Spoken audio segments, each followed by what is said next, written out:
In a remote village nestled in the eastern region of Tajah lived a young boy named Kamsi. His life had been anything but ordinary. An orphan since the age of 12, Kamsi survived by working long hours on oil palm plantations. He wore the same torn shirt every day, his feet calloused from walking barefoot, his eyes hollow with pain. Kamsi's parents were gone, thrown into the dungeons by a man named Udengaa over a debt they couldn't repay. They had eventually starved to death, forgotten by the world. Kamsi never forgot the last time he saw his mother. Her eyes, sunken and filled with sorrow, begged for his forgiveness. Udengaa, a name whispered in fear across Tajah and its surrounding villages. No one knew the true source of his wealth. No one dared ask. Whenever Udengaa passed by, the villagers would hail him, singing his praise.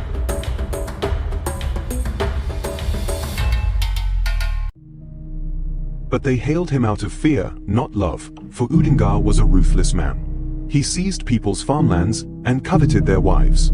Those who opposed him, he buried alive.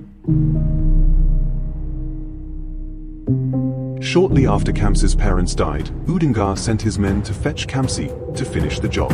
Udengaa understood the dangers of revenge, so whenever he committed an injustice, he ensured every member of the victim's family was wiped out, all out of fear that someone might come for vengeance in the future. From a distance, Kamsi spotted Udengaa's men approaching his house and fled. The men gave chase, but Kamsi outran them. He was younger and full of energy. The men returned without Kamsi, trembling in fear. They told Udengaa that Kamsi had fled upon seeing them. This got Udengaa very angry, and like a lunatic, he burst into laughter. And then without warning, Udengaa ordered the failed men to be thrown into the dungeon. In his world, failure meant death. Mercy was weakness, and weakness had no place.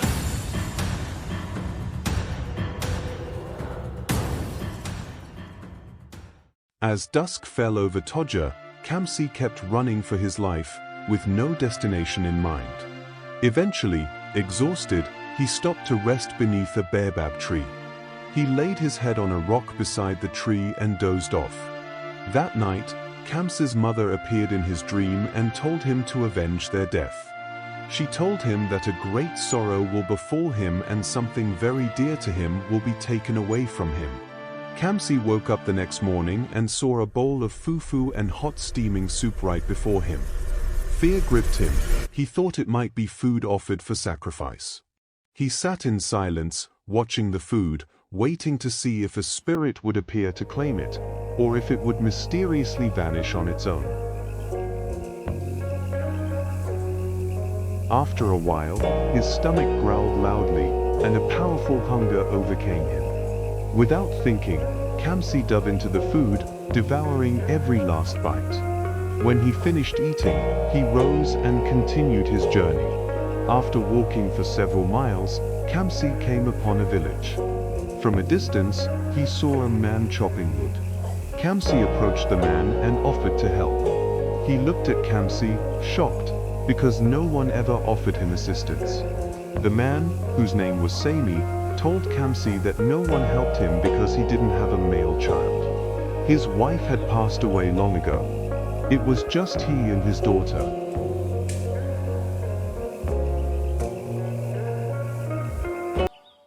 When they arrived at Sami's house, he called out to his daughter, Tajah, and introduced Kamsi as the son I never had.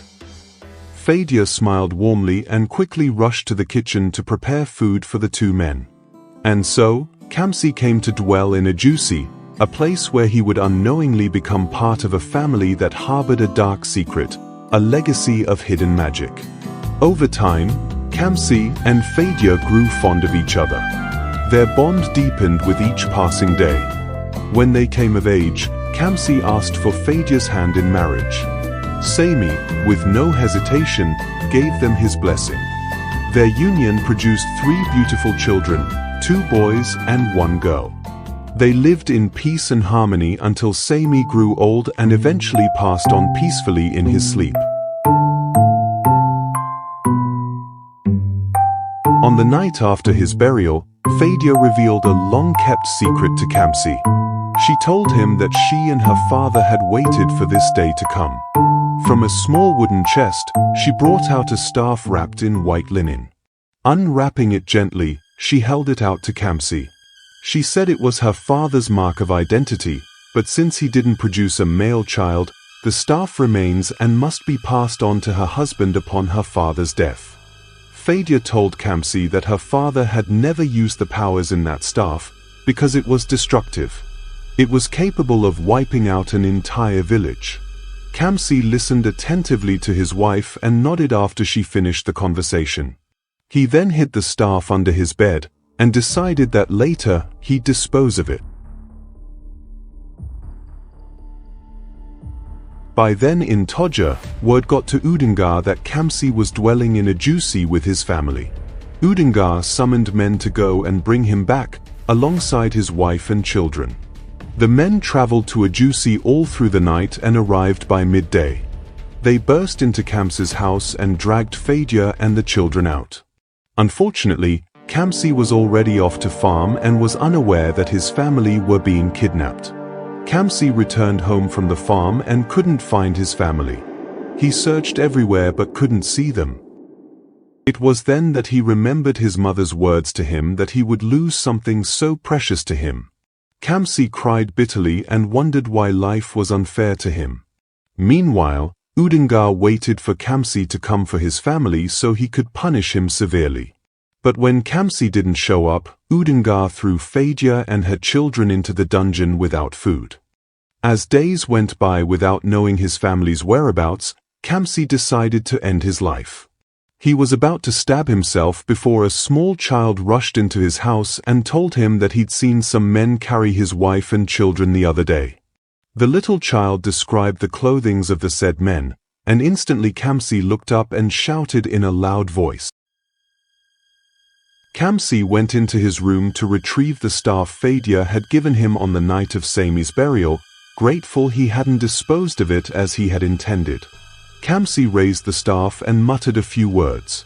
In an instant, he found himself teleported to Tajah. He headed straight to the dungeon, knowing that was where Udengaa kept his captives. When he reached the gate of the dungeon, he saw his children's lifeless body.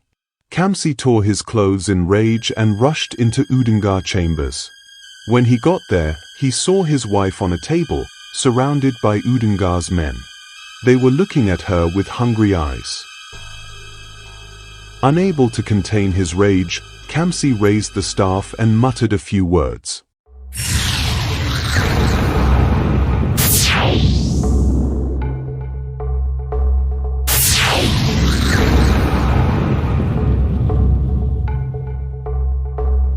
Udengaa tried to flee, but Kamsi chased after him and threw him into the same dungeon, where his own parents had died.